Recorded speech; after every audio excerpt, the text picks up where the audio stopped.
मंगलम भगवान वीरो मंगलम गौतमो गणी मंगलम कुंद कुंदार्यो जैन धर्मोस्तु मंगलम सर्वमंगल मांगल्यम सर्वकल्याणकारकम प्रधानम सर्वधर्माणां जैनम जयतु शासनम। मैं नमो तीर्थनायक को, नमो ओंकारवाणी को, नमो उन कुंद प्रभु को जिन्होंने ओंकार धारण की। अहो उपकार जिनवर का, कुंद का दिव्य वाणी का, जिन कुंद ध्वनि दाता उन कहान स्वामी का। रमयूण जिणम वीरम अनंत वर्णान दंसन सहावम भोक्षामिणियम सारम केवली शुद्ध केवली बणिदम। नियम सार जी परमागम ग्रंथ के परम समाधि अधिकार की 127 नंबर की गाथा, उस पर पूज्य गुरुदेव श्री का पन्य व्याख्यान जहाँ प्रारंभ हुआ उसके 1-2 पैराग्राफ देखे थे। इसमें एक शब्द टीका में आया ना, भावी जिन।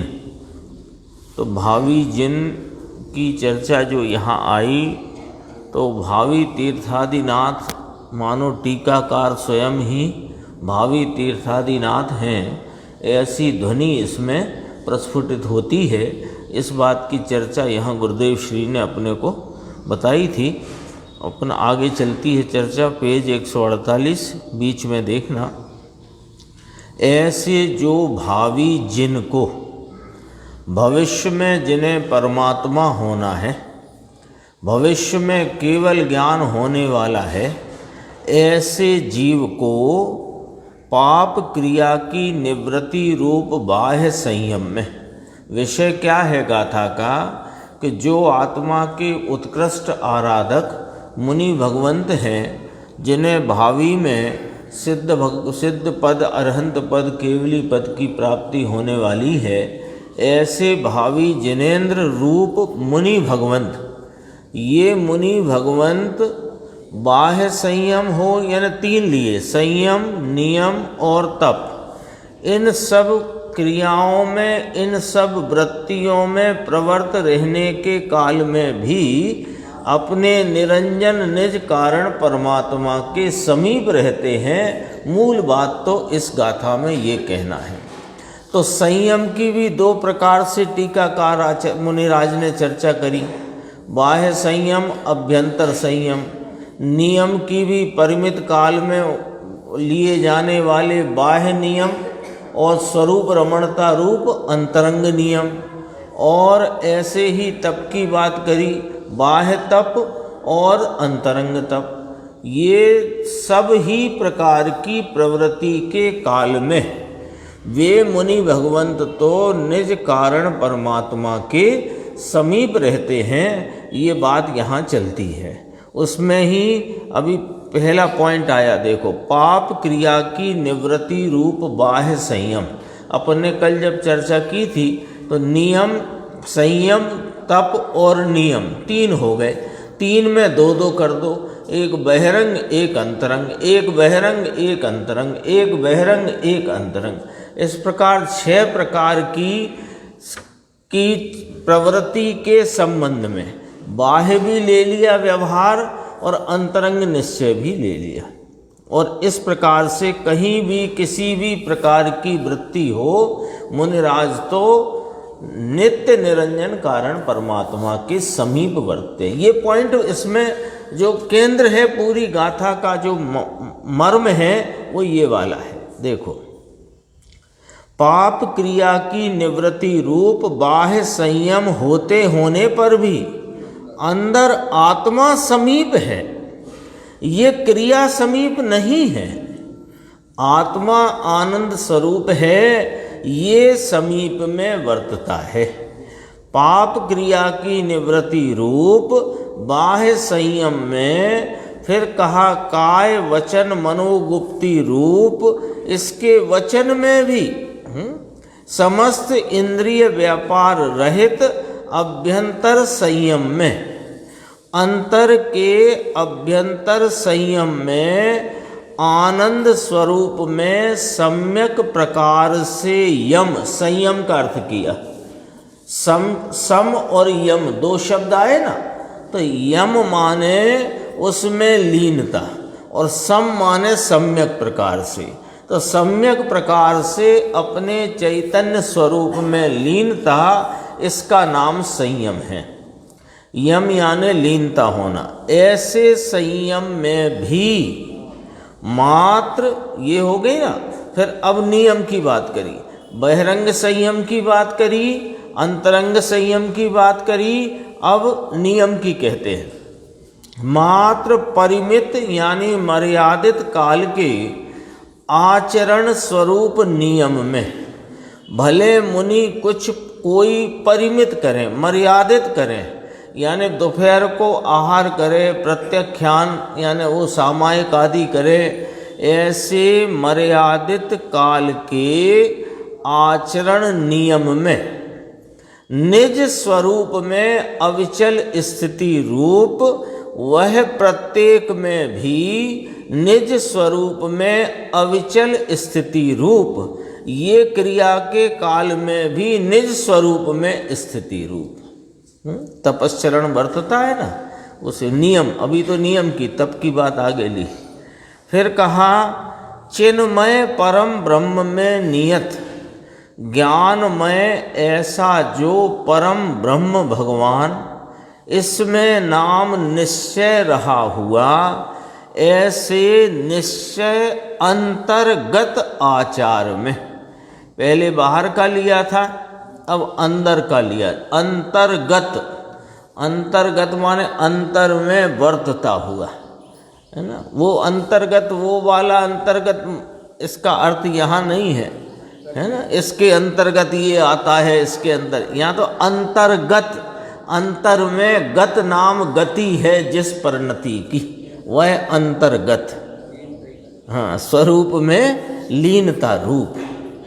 निश्चय अंतर्गत आचार में यानी निश्चय अभ्यंतर नियम में आत्मा बसता है, ऐसा कहना है। मुनिराज का स्वरूप कहते। मुनिराज का क्या स्वरूप है कि मुनिराज का तो ये स्वरूप है, जो मुनि, किसको मुनि कहना कि मुनि होते ही वो हैं जो भावी के केवली हैं, जो भावी के केवली हैं, भावी के सिद्ध हैं, जो निकट में ही, बहुत लंबा समय नहीं, निकट में ही जो स्वरूप की परिपूर्णता को प्राप्त करके अपने आनंद शांति वीतरागता के अनंत अनंत सामर्थ्य स्वरूप भाव की प्रगटता सादी अनंत काल के लिए जिनको प्रकट होने वाली है, वही मुनि होते हैं।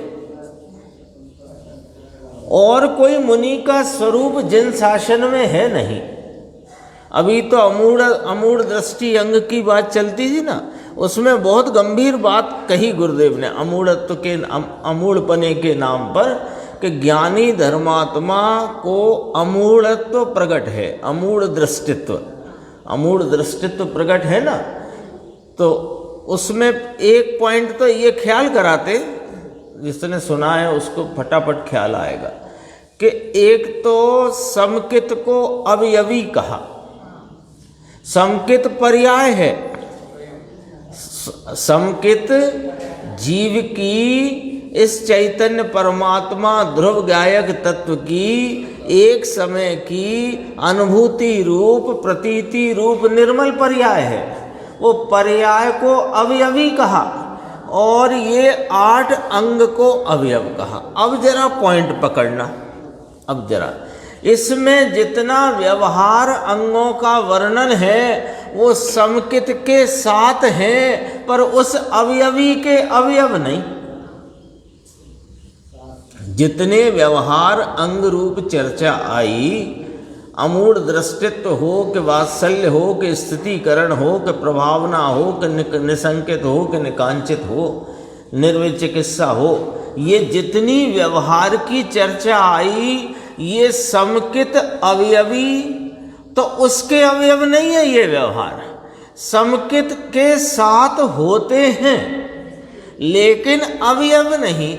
अवयव तो जो स्वरूप में संशय रहित अमूढ़पना है, स्वरूप के प्रति प्रीति है, स्वरूप के अनंत गुणों के विस्तार रूप उपब्रहण है, स्वरूप की अंतरंग में जो निर्मलता का प्रभाव और उसकी प्रभावना है, और स्वरूप में स्थित रहने रूप जो स्थितिकरण है, ये वास्तव में अवयव हैं समकित नामक अवयवी के।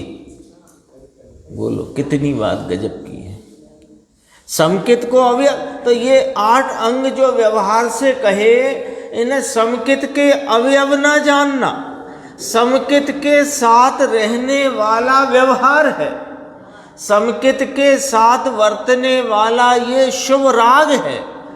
समकित का अवयव क्यों नहीं, ये पॉइंट है उसमें। समकित वीतराग भाव का नाम है और ये शुभ राग उसका अवयव कैसे होएगा? लॉजिक से आती ना बात समझ में। अब अमूढ़त्व के संबंध में थोड़ी बात आई थी, तो वो देखो कि सच्चे देव गुरु शास्त्र के प्रति का ऐसा संशय रहित परिणाम वो अमूढ़ता है, यानी देव गुरु शास्त्र के प्रति किंचित मूढ़ता नहीं होना, है ना। इसका नाम अमूढ़ दृष्टित्व है व्यवहार से। ये शुभ राग का भाव है, ये समकित रूपी अवयवी का अवयव नहीं, साथ में रहने वाला राग है, धर्म नहीं है, राग है। और स्वरूप में मूढ़ता ना होना, स्वरूप में कोई संशय नहीं होना, स्वरूप अपना जो ज्ञाता दृष्टा आनंद रूप है, उस आनंद रूप स्वरूप में संशय का अंश भी नहीं रहना, इसका नाम अमूढ़ दृष्टित्व है। हाँ, 2 बातें हुई। तो ये धर्म रूप है, स्वरूप के प्रति किंचित भी संशय नहीं होना, उलझन नहीं होना, मूढ़ता नहीं होना, ये धर्म रूप परिणाम है। और सच्चे देव गुरु शास्त्र जो हैं, जो अभी चलता ना भावी जिनका स्वरूप, ये मुनिराज का स्वरूप है। ऐसे होते हैं मुनिराज, ऐसे मुनिराज ही आगे बढ़कर सर्वज्ञता रूपी परम वीतरागता को प्राप्त होते हैं। वे हैं सच्चे देव, और उनके द्वारा, उनके केवल ज्ञान के निमित्त से जो जग हितोपकारी जो वाणी है वो है शास्त्र। तो सच्चे देव शास्त्र गुरु हुए ना। तो अब 3 चीजें बताते हैं।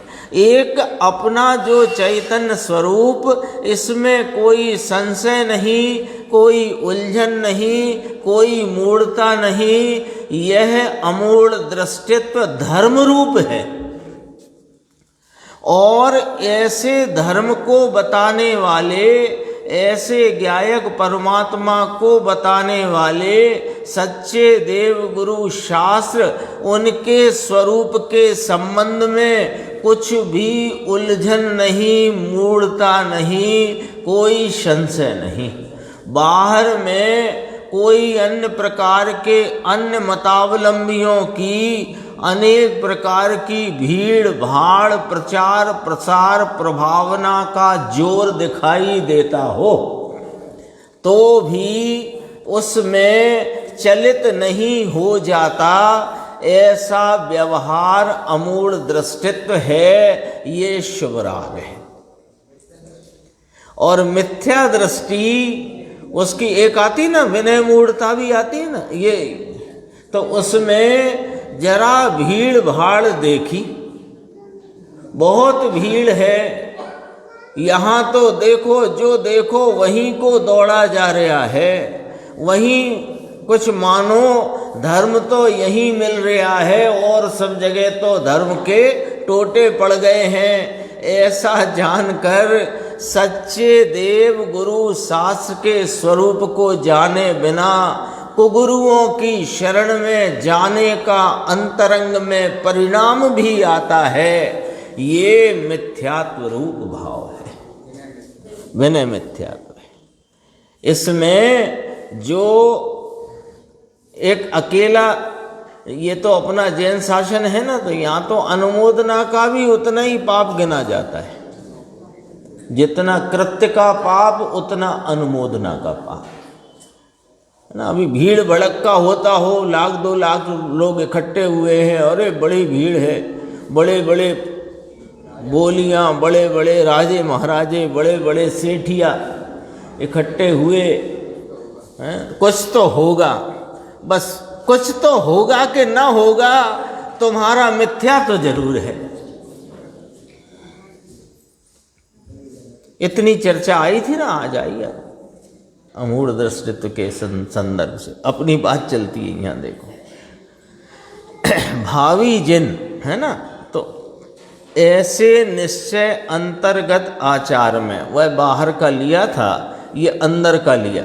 ऐसे निश्चय अंतर्गत आचार में अर्थात निश्चय अभ्यंतर नियम में आत्मा बसता है, ऐसा कहना है। आत्मा समीप है, सब में नजदीक है, सामने पड़ा है, सामने पड़ा है। कैसा सामने पड़ा है कि वो उसके सिवाय कुछ निगाह में है ही नहीं। हाँ, सब कुछ जानने में आ जाता है, लेकिन निगाह उधर से हटती नहीं, सामने पड़ा है, नजर वहां नहीं। नजर कहाँ नहीं कि देव गुरु शास्त्र हैं सच्चे, उनके प्रति भक्ति का भाव भी आया है, उस पर नजर नहीं। भाव आया है, गे रूप जानने का विषय है, नजर का नहीं। नजर वहां नहीं, नजर यहां है, ऐसा कहते हैं। ये बाह्य क्रिया और अभ्यंतर क्रिया, अरे इसके ऊपर नजर नहीं। देखो अभ्यंतर क्रिया पर भी नजर नहीं, दो आ गए। नियम संयम की बात आई, दोनों में बाह्य और अभ्यंतर की बात आई, तो बाह्य संयम रूप क्रिया, अभ्यंतर संयम रूप क्रिया। बाह्य परिमित काल मर्यादित काल के नियम रूप क्रिया और अंतरंग में स्वरूप की रमणता रूप अभ्यंतर नियम रूप क्रिया। तो चलो बाह्य क्रिया रूप तो राग है, उस पर नजर नहीं, ये बात तो ठीक है। लेकिन अभ्यंतर क्रिया तो बीतराग निर्मल परिणति निर्मल परिणाम है ना, तो का उस पर भी नजर नहीं। वो भी जानने में वेदने में आता हुआ भाव है, नजर के लायक नहीं। स्वरूप के, योगेश भाई समझना, स्वरूप का आलम्बन लेने से स्वरूप के सामर्थ्य की, वीतरागता, शांति, आनंद की जो परिणति पर्याय में खिली है, वह निर्मल है, वह अभ्यंतर नियम रूप है, वह अभ्यंतर संयम रूप है, वह अभ्यंतर तप रूप है। लेकिन वह परिणति जानने में वेदने के जानने लायक है, वेदन में आती हुई है, लेकिन नजर के लायक नहीं। नजर में तो नित्य निरंजन कारण परमात्मा ही समीप में वर्तता है। इसमें भाषा ली तो गुरुदेव ने उसको यहाँ का सामने पड़ा है, सामने पड़ा है माने नजर खिसकती नहीं वहां से। ऐसा है ना। थोड़ा समझना चाहें तो कोशिश कर सकते हैं कि ट्रेन में सफ़र करते हों, भीड़ भाड़ भी अधिक हो और साथ में जोखम हो थोड़ी, तो वो सामान है ना अपना, वो सामान जो कुछ भी है नज़र हटती नहीं, लेकिन सब जानने में आ रहा है कौन सा स्टेशन आ गया, कौन चढ़ गया, कौन उतर गया, इधर से कौन गुजर गया। और अपने साथ वाला भाई है, इसने पानी पी लिया, फिर ढक्कन बोतल अपना जो है बंद करके रख दी। सब जानने में आ रहा है कि नहीं आ रहा, लेकिन निगाह वहाँ से हटती नहीं। ऐसे अब ये तो फिर मुनिराज है, तो ज्ञानी की ही नहीं हटती। जगन्य आराधक है ना, जो चौथे गुण स्थान वाले जगन्य, और मध्यम आराधक पांचवें गुण स्थान वाले, ये तो उत्कृष्ट आराधकों की बात चलती है। देखो, बाह्य क्रिया अथवा या और दोनों है ना, यानी कहना ये है बाह्य क्रिया के काल में भी और अभ्यंतर क्रिया इनके ऊपर नजर नहीं है, ये वर्तते हैं, लेकिन इसमें प्रभु समीप वर्तता है। प्रभु माने कौन?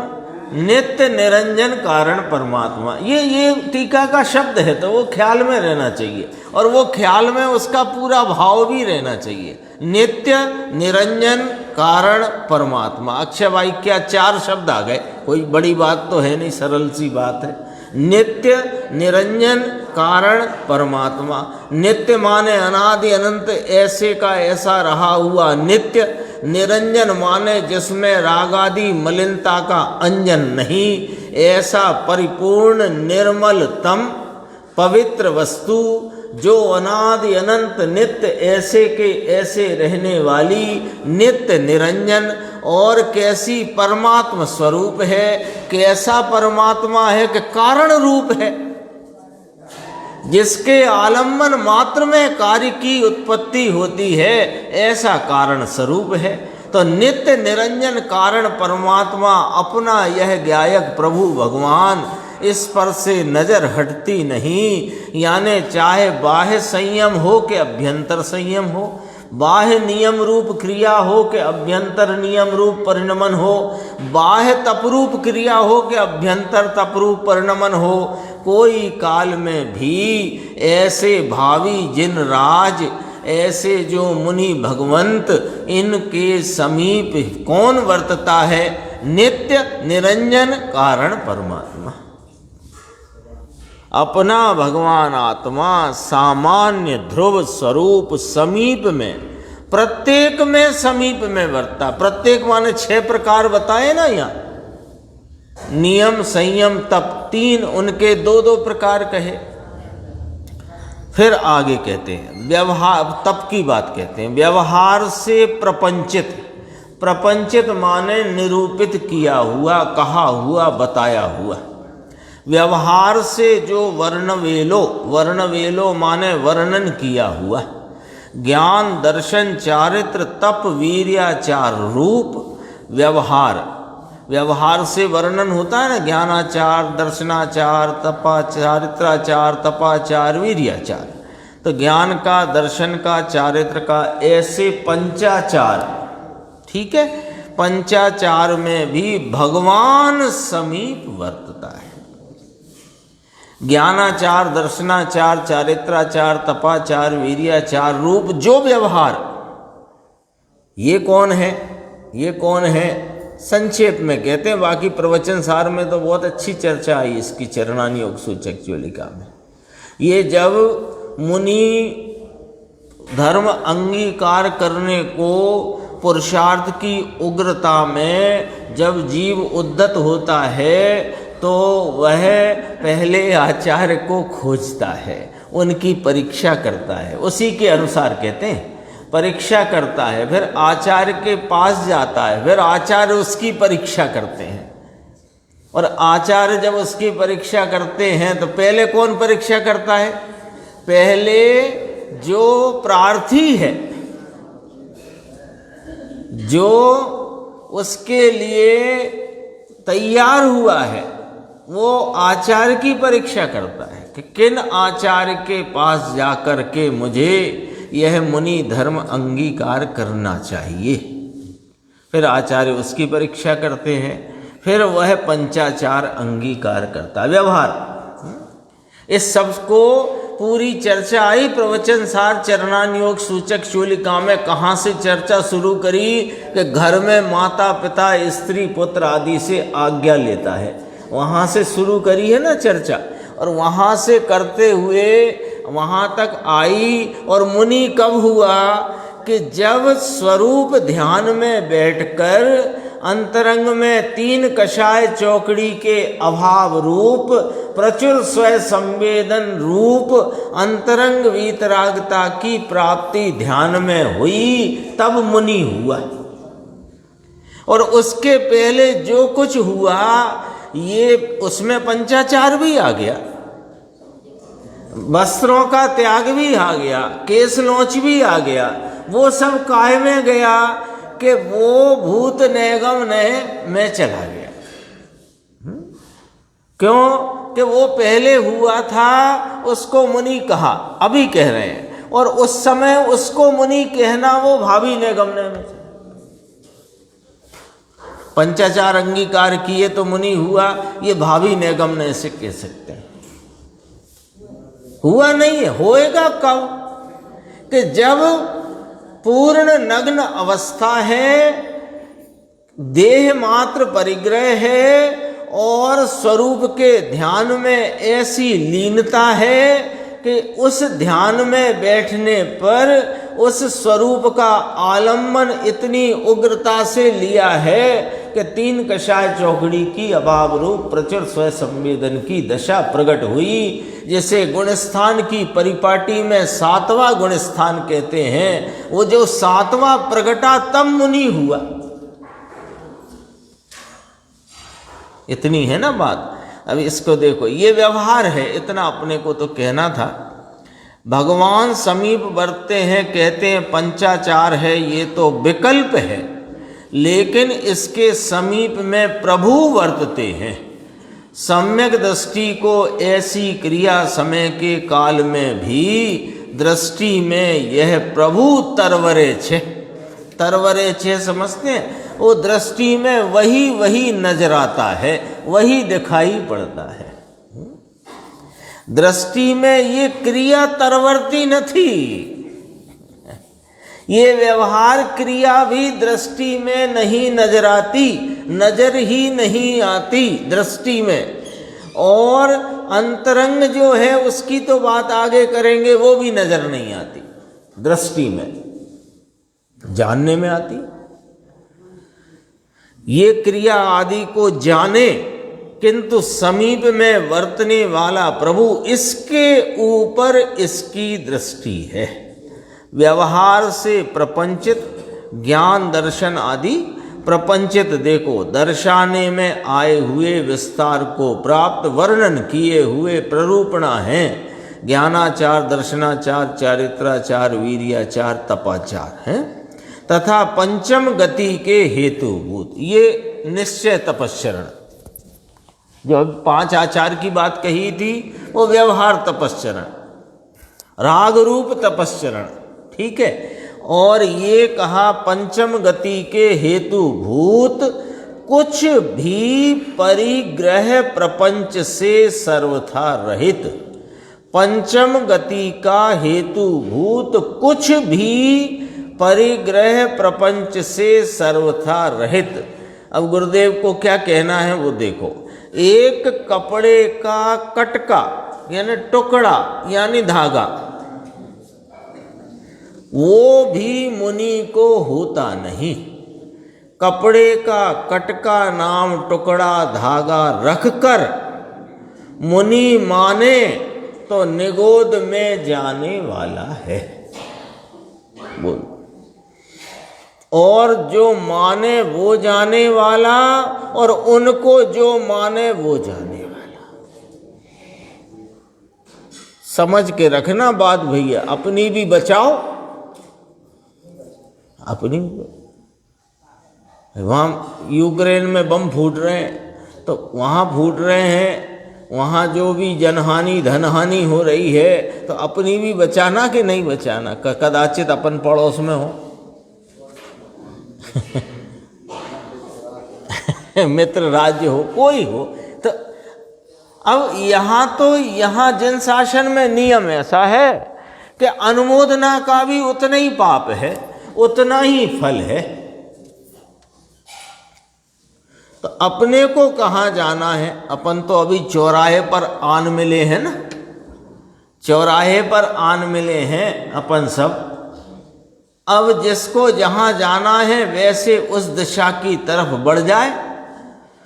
जिसको मुक्त होना है, सिद्धों में मिल जाना है, उसके लिए यहाँ यह चैतन्य परमात्मा के स्वरूप की बात चलती है और सच्चे देवगुरु शास्त्र की स्वरूप की बात चलती है। इस चैतन्य परमात्मा का जो आलम्बन लेकर के बढ़ेगा वो मुक्ति की दिशा में जाएगा।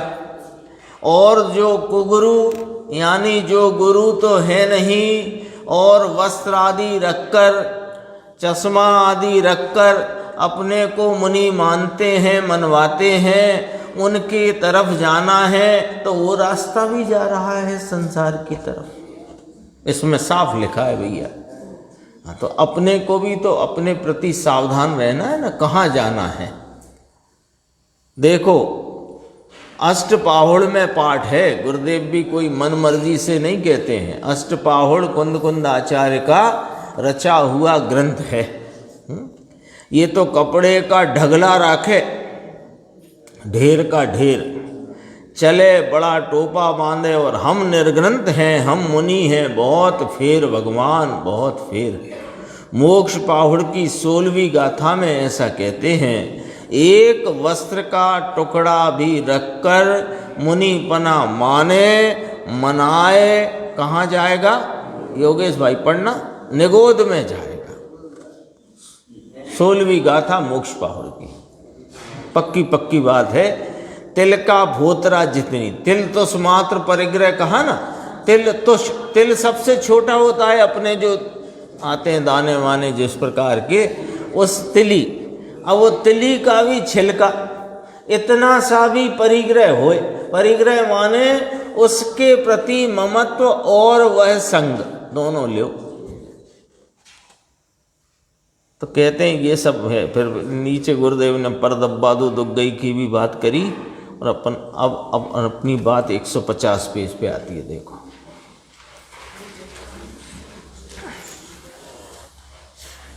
जब कपड़े के धागे की बात आई ना तो उसमें और अन्य उपकरण भी आ जाते हैं। समझ लेना सब अपने अपने स्थान पर, सब समझ लेना। चश्मा वश्मा अलाउ होता है ऐसा नहीं है। यानी क्या है, जैसे कोई कहे कि साहब शास्त्र पढ़ना है ना, अब थोड़ा बात कर लेते हैं अपन। शास्त्र पढ़ना है इसलिए चश्मा चाहिए, अथवा ईर्या समिति का पालन करना है इसलिए चश्मा चाहिए, तो दो बातें सुनो कि शास्त्र पढ़ने की तो अटक मुनिराज को होती नहीं, न लिखने की, न पढ़ने की, न रचने की। पढ़ने की अटक तो सम्यक दर्शन हुआ तब से ही छूट गई, कलश आया है। सम्यक दृष्टि को इस शुद्धात्मा, ये शास्त्र पढ़ना क्यों, पहला पॉइंट शुद्धात्मा को जानने के लिए। और जिसने शुद्धात्मा को अनुभूति रूप जान लिया, अब पढ़े तो ठीक, ना पढ़े तो भी कोई बात नहीं है, अटक नहीं है माने जरूरी नहीं है। हाँ, द्वादशांग जान लिया, शुद्धात्मा जान लिया माने वो समस्त जिन शासन को जानता है। पश्यति जिन शासनम सब्बम, 15वीं गाथा आ गई ना। अब कहते हैं कि अब ईर्या समिति की बात आ गई, तो ईर्या समिति तो आहार विहार आहारचर्या के लिए गमन करे और भी कोई गमनादिक क्रिया हो तो जरूरी है। तो वहाँ पर विधान तो ऐसा है जिन शासन में कि यदि ऐसी कोई स्थिति आ जाती है कि ये नेत्र ज्योति में वो उतना स्पष्ट नहीं है कि वो सब देख सके, तो समाधि लेने का विधान है, या फिर छेद दे मुनिपना। दो विधान है। तीसरा कोई विधान नहीं, चश्मे का विधान नहीं। ऐसे ही सब जगह लगा लेना, जिस जिस प्रकार की अशक्तता दिखाई दे उस अशक्तता में कोई साधन का प्रयोग करने जैसी कोई विधान जिन शासन में नहीं है, कोई प्रकार की अशक्तता है। कह दिया ना आपसे कि कोई प्रकार की अशक्तता हो, किसी प्रकार की अशक्तता में दो ही विधान है, छेद मुनिपना छेद देना अथवा की समाधि ले लेना, दो ही विधान। जो तो जिनागम तो जिनागम है, नेत्र ज्योति की बात करी, सब समझ लो। देखो कोई भी, हाँ, और यदि अवस्था अभी है तो छेद भी सकते हैं, उसमें भी कोई दिक्कत। फिर यदि कुछ हो जाए, ठीक हो जाए, फिर ले लेना। हाँ, समंतभद्र की आयु कम थी पर रोग ऐसा था कि उसे भी अशक्तता ही समझो, तो उन्होंने छेद दिया, बाद में फिर रोग ठीक हो गया, फिर मुनि हो गए। अपना मामला इधर चलता है 150 पेज में। परम गुरु के प्रसाद से प्राप्त कराया हुआ न, इतना निमित्त की बात यहाँ रखी, इनसे मिला है। यह शुद्धात्मा तो अनादि से अपने साथ है, अपने साथ है कि नहीं, मतलब अपन ही है, साथ तो कहने में आ रहा है, अपन ही आत्मा है ना। तो यह चैतन्य परमात्मा अपन स्वयं ज्ञाता दृष्टा आनंद स्वरूप वीतराग वस्तु है, लेकिन पता नहीं। तो पता नहीं तो पता कौन ने दिखाया? कि परम गुरु के प्रसाद से। ये इतना यहाँ निमित्त की बात करी कि इन्होंने कहा कि यह आत्मा, कैसे कहा, कैसे बताया, क्या बताया? कि ध्रुव वह आत्मा, वहाँ ध्यान देव। परम गुरु फिर लिया है अकेला, अज्ञानी गुरु कोई हो गया है ऐसा नहीं ले लिया है, शायद जिससे मिलेगा ही नहीं। भाई आपको कहीं जाना है तो वो रास्ता कौन बता सकता है आपको? जैसे मालूम है, जैसे मालूम ही नहीं वो कैसे बताएगा रास्ता? आप चले जाओ, अब आप नए हो किसी शहर में और हम भी गए हैं, हम भी नए हैं उस शहर में, अब आपने हमसे ही पूछ लिया तो हमें ही नहीं पता तो हम क्या बताएंगे? और हंसी मजाक में हमने गलत बता दिया तो नुकसान ही होएगा। इसलिए परम गुरु के प्रसाद से, इनके प्रसाद से कहा। देखो 5वीं गाथा में कहे हैं 4 बोल, आगम सेवा से गुरु की सेवन, सेवा नाम सेवन, 4 बोल कहे, निमित्त से कथन किया है ना। ऐसी बात सुनाने वाला कौन होए? कि ये परम गुरु संत होते हैं, नग्न दिगंबर मुनि, ये ऐसी बात सुनाने के लायक हैं। इनके पास से ऐसा सुनने मिलता है, कपड़े का पोटला रखे इसके पास से सुनने मिलेगा नहीं, उल्टा ही सुनने मिलेगा। नहीं, जो स्वयं ही रॉन्ग नंबर है उस पे से कैसे आपको जवाब मिलेगा? ये गाली बात है ना। जय हाँ, स्वयं भटका हुआ है, उससे ही रास्ता पूछने चले, कैसे होएगा? अब देखना, मुमुक्षु का प्रश्न है, थोड़ा सा अपन देखते हैं कि साहिब कपड़ा तो परद्रव्य है, ये क्या हैरान करेगा? कपड़ा तो परद्रव्य है तो कपड़ा बना रहने दो, उससे क्या हो रहा है?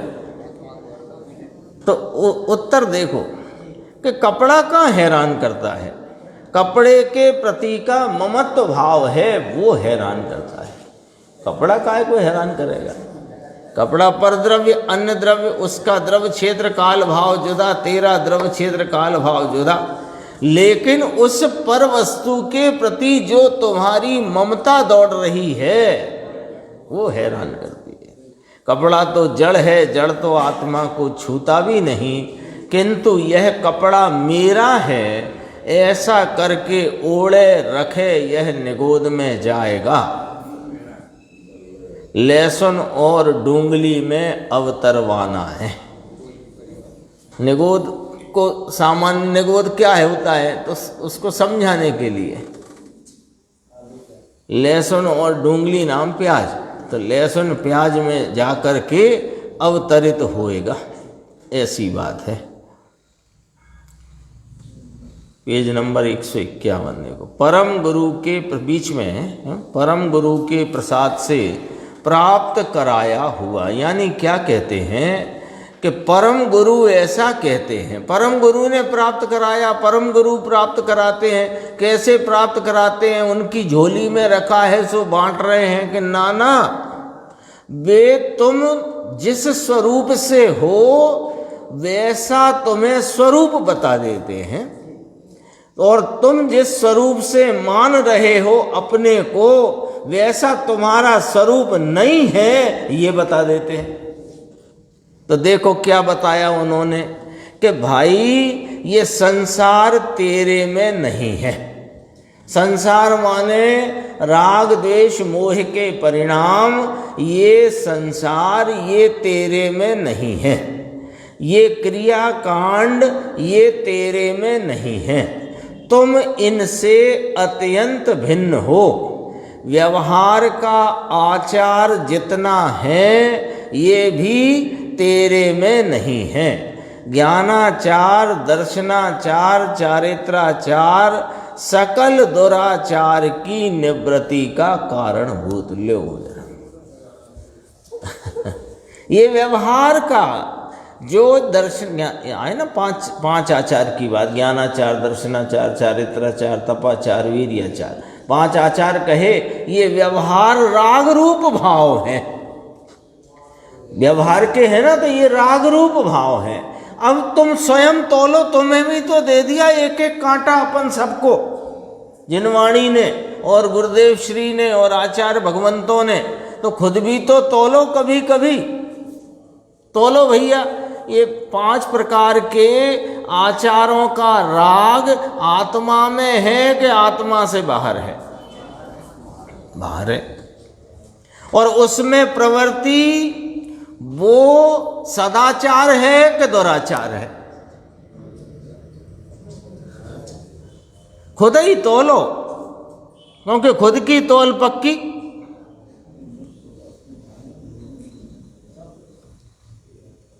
जितना भी व्यवहार आचार परिणाम राग द्वेष रूप है, तो राग रूप आया कि ना? शुभ राग है, तो शुभ राग है, वो राग रूप भाव है। वो राग रूप भाव, पहला पॉइंट, पहले आत्मा में है कि नहीं? नहीं है। अच्छा, और ये राग रूप जितनी प्रवृत्ति है वह सदाचार है कि नहीं है? क्यों सदाचार किसे कहा? कि सत स्वरूप अपना चैतन्य परमात्मा, इसमें जो लगती हुई उपयोग की परिणति और लीनता और एकाग्रता, यह सदाचार है, बाकी सब दुराचार है। ये शुभ भाव भी दुराचार की प्रवृत्ति, निवृत्ति लिखा है ना, तो उससे निवृत्त होना है, ऐसा कहना है। इससे भी निवृत्ति की बात है। शुभ भाव अशुभ भाव दोनों एक जात है, दोनों जहर है, दोनों बंध के कारण हैं। ऐसे उनसे हटकर, निवृत्त होकर, किससे निवृत्त होकर? शुभ राग अशुभ राग, शुभ भाव अशुभ भाव, दोनों से निवृत्त होकर के जो स्वरूप में एकाग्रता रूप, निर्मल परिणति रूप, आनंदमयी उपयोग की जो एकाग्रता स्वरूप वृत्ति है, वो तपश्चरण है। यही तो कहा, ऐसे परम तपश्चरण में, इन सब में परम गुरु के प्रसाद से प्राप्त कराया हुआ ऐसी जो सब क्रिया कही, इसमें निरंजन निज कारण परमात्मा, अक्षय भाई याद आ गया ना? ये 4 शब्द आए थे, निरंजन निज कारण परमात्मा, वस्तु एक, चार शब्दों से कही। निरंजन निज कारण परमात्मा सदा समीप है। ये क्रिया के विकल्प के समय में भी भगवान अंदर चैतन्य निर्मलानंद नजदीक वर्तता है, वहाँ दृष्टि है। 153 पेज पे देखिए। एकदम उपसंहार पूरी गाथा की टीका के उपरांत देखो। अर्थात जो मुनि को संयम में, नियम में और तप में निज कारण परमात्मा सदा निकट है, वे पर द्रव्य परान्मुख, वे मुनि पर द्रव्य से परान्मुख हैं। पर द्रव्य से परान्मुख तो राग को काय में लेना निर्देश भाई, पक्की बात। तो वे राग आदि सब पर द्रव्य हैं और उनसे मुनिराज परान्मुख हैं। परम वीतराग सम्यक दृष्टि, परम वीतराग सम्यक दृष्टि मुनि वीतराग चारित्रवंत को, ऐसे वीतराग चारित्रवंत को सामायिक व्रत स्थायी है, नित्य है, ये सच्चा है। यही सामायिक का स्वरूप केवली परमात्मा के शासन में कहा है। भगवान केवली तीर्थंकर के शास्त्र में ऐसा कहा है। ये अपनी 127 गाथा पूर्ण होती है। आगे स्वाध्याय 212 कलश की आएगी। शुद्ध स्वरूपी अविनाशी में आत्म स्वरूप